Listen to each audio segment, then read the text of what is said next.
आज श्री पंढरपूर पारीची आपामा समाधीमधून निघाली आहे। गेल्या 22 वर्षापासून जिल्हा केमिस्ट संघटनेच्या माध्यमातून जिल्ह्यातील जी पायी दिंडी निघेल तिला औषध देण्याचं काम जिल्हा केमिस्ट संघटना करत असते।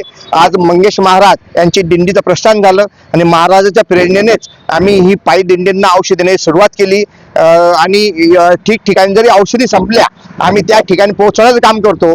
जिल्ह्यामध्ये मग पंढरपूरची वारी असो, सप्तशृंगी देवीची वारी असो, गजानन महाराजांची असो, शेळगावचे गजानन महाराज किंवा स्वामी समर्थ, जिथेही कोणी दिंडीच्या औषधी आम्हाला मागतील 8 दिवसासाठी त्यांनी नियोजन द्यावं आणि संघटनेकडे किंवा सुनील मेडिकल इथं आमचे संपर्क करावा। आम्ही पायी दिंडीसाठी औषध देण्यासाठी कटिबद्ध आहोत आणि ह्याच माध्यमातून खरी सेवा आहे हीच आम्ही जिल्हा केमिस्ट माध्यमातून आम्ही सांगू इच्छितो।